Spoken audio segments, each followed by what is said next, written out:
Hi, everybody. For all of you that are tuning in to hear the story that I'm going to read, if I get interrupted, my apologies. I'm going to try to get through a couple chapters since I still have a little bit of swelling, bruising a little bit. After a while, my jaw starts to hurt, so I'm going to try to get through some chapters. Also, I'm going to try to have the Kahoot game ready by Friday, and I'll let you guys know the link and where to go and what time I'm going to play it, or I can set it up so we can just play it whenever you want. But I'm going to go ahead and start reading. So we're reading the book called The List. I can't really put it up on there for you, but it's The List by Siobhan Vivian.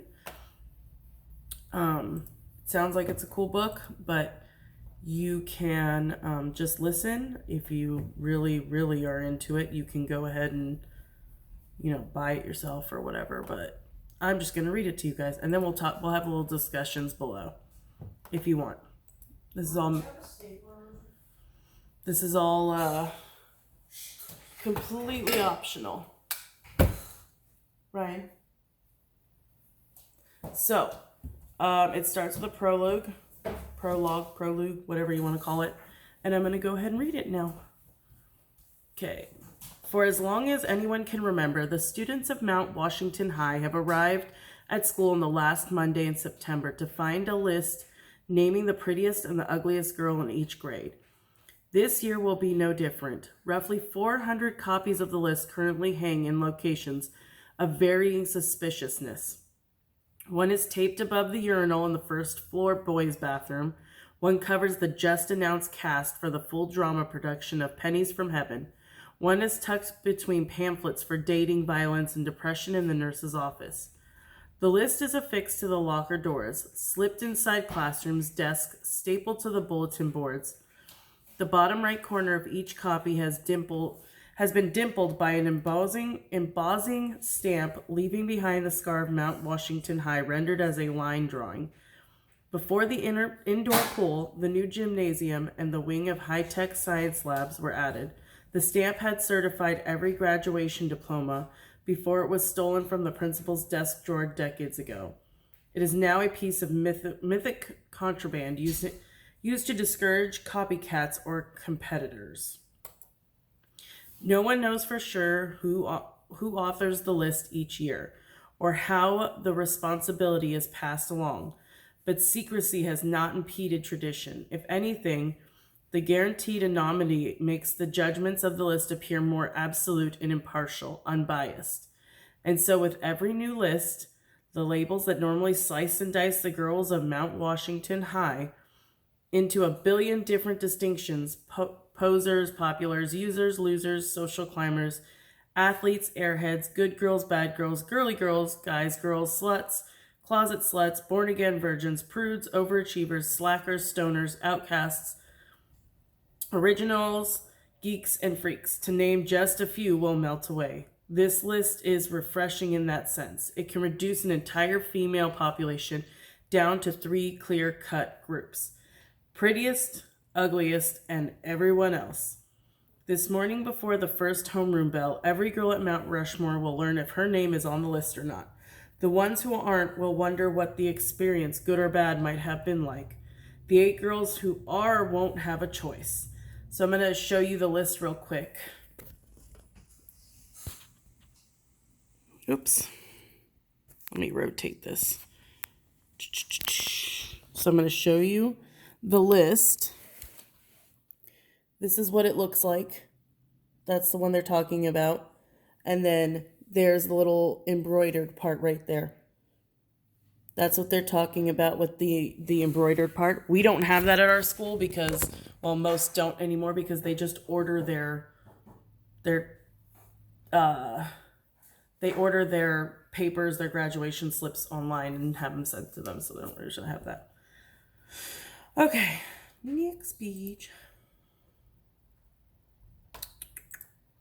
Okay, Monday. Abby Warner strolls around the ginkgo tree, one hand, oh, this is chapter 1, by the way, sorry. one hand drifting lazily over the thick calluses of bark. A breeze nips at her legs bare between the hem of her corduroy skirt and her ballet flats. It is practically tights weather, but Abby will avoid wearing them for as long as she can stand the chill, or until the last of her summer tan fades away, whichever comes first. The spot is known as Freshman Island. It was where the more popular ninth graders of Mount Washington assemble in the mornings and after school during the springtime. Nearly everyone avoids Freshman Island because of the putrid smell of pale orange ginkgo bulbs that thud, swollen onto the ground, expelling a pungent gas. That's really gross. This is a fine arrangement, though, because by spring the freshmen will nearly be sophomores and will avoid anything that might identify them as younger. Abby's parents dropped her and her older sister Fern off here what feels like hours ago because Fern had some debate club thing, or is it academic decathlon on Mondays? Abby yawns. She can't remember which. Either way, these kinds of mornings suck because Abby has to get up extra early to have time to shower, do her hair, and put together something cute to wear. She does it all without turning on the light, so as not to wake Fern, with whom she shares the largest bedroom in the Warner home. Meanwhile, Fern sleeps until the last possible minute because she has no morning routine to speak of, besides brushing her teeth and cycling through a rotation of jeans and boxy t-shirts. This morning, Fern had proudly put on a new t-shirt that she bought online. It had an ornate crest printed on the chest, proclaiming the allegiance to a rogue sect of warriors from the Blix Effect, a series of fantasy novels all of Fern's friends are obsessed with. In reality, that would be like Harry Potter or something. Which house are you?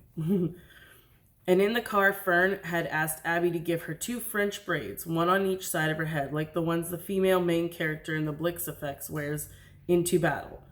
Fern only ever wants Abby to give her 2 French braids, even though Abby can do a knot or an up twist. Hairstyles Abby feels are better, more sophisticated choices for her 16-year-old sister. But Abby never says no to Fern's request, even though she finds it weird that Fern wants to dress in what is essentially a costume, because the braids do make Fern look better, or at least she cares a little bit about how she looks. School buses and cars begin to appear, one by one. Abby is warmed by her friends' hugs. They all spend the weekend sending pictures of potential dresses back and forth to one another. For the homecoming dance on Saturday night, the dress Abby is completely in love with, a black satin halter with thick white bow crunching the waist. I can't read, sorry, my mouth hurts. Is on hold in her size at a store in the mall. Her only hesitation is that none of her freshman girlfriends seem to know how dressed up you're supposed to get for high school dances that aren't prom. "Oh, Lisa," Abby said when her best friend Lisa Honeycutt comes walking over from the parking lot. "Did you show Bridget my homecoming dress? Does she think it's too formal?" Lisa throws one arm around Abby and pulls her in for a hug. "My sister said it's perfect, pretty and fun, but not in a trying too hard kind of way." Sorry. I'm going to try and finish a chapter. Abby sighs with relief at having received Bridget's approval. Abby and Lisa are the only 2 girls in their group of friends who have older sisters who also go to Mount Washington. Not that Abby's Fern is any match for Lisa's Bridget. Abby had been invited to spend a week this past summer at Lisa's vacation home at Whipple Beach. Thank God, otherwise her summer vacation would have consisted entirely of tagging along on Fern's college visits. During that week, Abby and Lisa snuck into Bridget's bedroom to look around. They stuck their heads in Bridget's closet. They found a few boys' phone numbers hidden in Bridget's sock drawer and held her charm bracelet against their wrists. They tried on all her makeup, which was perfectly arranged atop Bridget's white wicker vanity. Abby had always dreamed of having a vanity, but there was no place for one. Bridget mainly stayed by herself that week, texting her friends back home and reading a stack of books that she brought with her, and she only went to the beach with Abby and Lisa once for a couple of hours. But on the one rainy night, Bridget let them hang out with her in her bedroom. She curled her hair with her thick barrel iron and let them watch a corny old movie from the foot or of her big fluffy bed. Abby and Lisa asked Bridget questions about Mount Washington High and what it was really like, and Bridget gave them lots of helpful, frank advice, like be cautious when hooking up with older guys, to gossip only with your friends you completely trust, and how to hide the smell of liquor on your breath from your parents. Don't drink, guys. It's bad. Fern, meanwhile, offered nothing beyond recommendations, of which math teachers at Mount Washington really knew their stuff. And Abby wondered more than once if Bridget even knew who Fern was, despite the fact that both girls were in the same grade. Lisa's about to go chat with her other friends when Abby leans in and whispers, "Did you find the Earth Science worksheet?" Lisa makes a frowny face. "Abby, you can't keep copying my homework. You're never going to learn anything." Abby combs her strawberry blonde hair with her fingers. "Pretty please, I just got too caught up in looking at dresses last night. It'll be the last time." She puts her hand over her heart. "Promise." Lisa sighs, but she heads into school to get it from her locker. Abby calls out, "Love you, little sis." A few minutes later, Lisa sprints back outside, her black ponytail swishing wildly. "Abby," she screams, loud enough so that everyone at Freshman Island turns to look. Lisa dives forward the last few feet and grabs Abby to keep herself from falling. "You're the prettiest freshman girl at Mount Washington High." Abby blinks. "I'm what?" "You're on the list, dummy. The list." "My sister is too." Lisa looked at the other girls, her braces twinkling in a proud smile. "Bridget got named the prettiest girl in the junior class." Abby's jaw goes slack with surprise, even though she isn't sure what Lisa is talking about. It's clearly news to be excited about. Luckily, one of their other friends asks, "What list?" And then everyone turns to Lisa for an explanation. As Lisa fills them in, Abby nods along, pretending that she isn't as clueless as the rest of them. Of course, Fern hadn't bothered to mention this very important thing, just like Fern wouldn't have a clue about which dresses were right for homecoming dance. Sometimes Abby wished that Bridget was her sister. Okay, lots of times. Abby's friends take turns bouncing her around with congratulatory hugs, and each squeezes makes her heart flutter a little faster, though the freshman boys act uninterested in their celebrations. Abby notices their game of hacky sack inch closer to where she is standing. But it still hasn't sunk in. There are a lot of pretty girls at Mount Washington, and Abby is friends with most of them. Did she really deserve to be at the top of the pack? It is a strange, foreign place for her to be. "I'm sorry you girls didn't get picked," Abby says suddenly to everyone. She partly means it. "Please," Lisa says, pointing at her mouth. "Who's going to vote me the prettiest of anything with these railroad tracks running across my face?" "Shut up," Abby cries, knocking into Lisa. "You're so pretty, way prettier than me." Oh my God, this is really hard to read. Abby honestly thinks so. In fact, she is lucky to have made the list this year, because when Lisa finally gets her braces removed, all bets are off. Lisa's at least 5 inches taller than Abby, with long black hair that always looks shiny and a tiny little mole on the top of her left cheek. Ooh, on the top of her left cheek. That's, yep, my left cheek week too. Whoop. Abby with long left cheek. She has a great body with curves and boobs. Really, the only thing that isn't perfect about Lisa is her braces, and maybe her feet, which are kind of big, but people usually overlook that sort of thing. "You're the worst at taking compliments," Abby, Lisa says with a laugh. "But this is seriously huge. Everyone in the school will know who you are now." Abby smiles. She's never been more excited about the next 4 years than she is right this minute. "I wish I knew who picked me so I could thank them." The idea of one girl, or maybe even a delegation, bestowing this honor on her is extremely exciting. She has friends, older girls she didn't even know about. "So where did you see the list?" "I saw a copy on the bulletin board near the gym," Lisa says, "but they're everywhere." "Do you think I could take one?" Abby wonders. She wants to keep the list someplace special, maybe in a scrapbook or a memory box. "Definitely, let's go grab one." The girls hold hands as they run into the school. "So who else is on the list?" Abby asks, "besides me and your sister?" "Well, the ugliest freshman is Daniela DeMarco." Abby slows down. "Wait, The list names ugly girls too. In the excitement, she missed that part. Yep, Lisa says, pulling her along. Wait until you see it. Whoever wrote it this year put funny things. Underneath everyone's names, like Daniela's, called Dan the Man. Abby isn't friends with Daniela DeMarco, but they are in the same gym class. Abby had watched Daniela kill it during the mandatory mile run last week. It was admirable, and Abby could have probably run faster than that crappy 17 minutes she ended up with. But she didn't want to be sweaty for the rest of the day. Of course, she feels bad that Daniela had been named the ugliest girl in her class, but Daniela seems tough enough to handle it. And hopefully Daniela will understand that there are other girls who could have been named the ugliest too. Just like in Abby's case. It's truly the luck of the draw. What did it say about me? Lisa lowers her head and whispers, it congratulated you for overcoming genetics before letting out an embarrassing giggle. Fern. Abby bites the inside of her cheek and then asks, is Fern the ugliest junior? Oh no, Lisa says quickly. It's that freaky girl, Sarah Singer, who scowls on the bench near Freshman Island. Abby lowers her eyes and nods slowly. She guesses Lisa can see her guilt because Lisa pats her on the back. Look, Abby, don't worry about the genetics thing. It doesn't mention Fern by name. I bet a lot of people don't even know you two are sisters. Maybe, Abby said, hoping what Lisa says is true. But even if most of the kids at the school don't know they're related, her teachers sure do.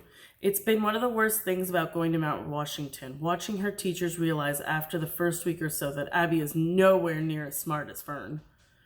Lisa continues anyway. Fern gets the recognition, and every time she does, you're so happy for her. Remember last year when you made me sit through the 3-hour Latin poetry reading contest Fern completed in the university? That was actually a big deal. Fern got picked out of the whole high school to recite it, and she won a bunch of scholarship money. Lisa rolls her eyes. Right. I remember. Now it's your turn to get some attention. Abby squeezes her friend's hand. Yeah, the genetics comment is kind of mean, but Lisa's right. It's not like Abby herself said it, and she's always cheering on Fern for her academic stuff. She never even complained once about those early morning wake-ups or the college visits that'd gone on this summer instead of vacation. Not out loud, anyways. When they get close to the gym, Lisa jogs a few steps ahead. Here it is, she announces, tapping the paper with her finger. In black and white, Abby finds her name near the top of the list. Her name. Seeing it makes the whole thing way more real, feel more earned. Abby is officially the prettiest girl in her freshman class. She's not sure how long she stands there staring at it, but eventually Lisa pinches her arm. Hard. Abby tears her attention off the bulletin board. Fern is marching down the hall with incredible purpose, her book bag strapped, pulled tight over her shoulders. The tails of her French braids swinging side to side. If Fern knows Abby is on the list, Abby certainly can't tell. Fern walks by exactly the same way she usually does at school, as if Abby doesn't exist. Abby waits until Fern rounds the corner, then she pulls the list off the bulletin board using her pinky nail to ease the staple carefully not to tear the corners. I think it's funny that I'm wearing pigtails. Woo! So that's the end of chapter 1. I have to stop because the back up here is starting to hurt really bad, and it's like getting like sore. But just a reminder, you don't have to watch all of the chapters at once. Like, you can watch part of this video and then come back to it later throughout the day, whatever you feel like. Thoughts, me personally, obviously the list is not okay because it's like it shows girls that are bad. That sucks. I don't care. They even managed to make the positive "you're the prettiest" into a negative by insulting her sister, which that she should feel guilty about that. I'm also a little confused because she says that her sister Fern walks by her and pretends she doesn't exist. I don't know about like other people, but I was only in school with my sister once, and I never did that to her. We always said hi. I always saw her. We were not the same whatsoever, but we still talked to each other. Also, from the sound of it, Abby's pretty materialistic and sounds like oh my god, let's go shopping. It's very hard for me to read that because I relate to Fern more. I like nerdy stuff. obviously have the pigtails at the age of 36. So I can relate to that. You guys can comment whatever you want below if you want to talk about it. I'm curious, which one do you relate more to? Do you like woohoo, shopping and fun and popular, or nerdy and loves all the books and whatever is considered nerdy? Also, what do you think's going to happen? Do you think her sister knows what the list is existing, and do you think she's going to be upset about it? I'm curious to see what happens next, but yeah, whatever you want to comment below, go for it. I will respond. We can all respond to each other. I don't have to just respond. And finally, Kahoot on Friday. I will try to have that ready. If it's not ready by Friday, then Monday for sure. Because I'm not going to post over the weekend because, well, maybe I will. I don't know. We've got 3 weeks to sit here and do nothing.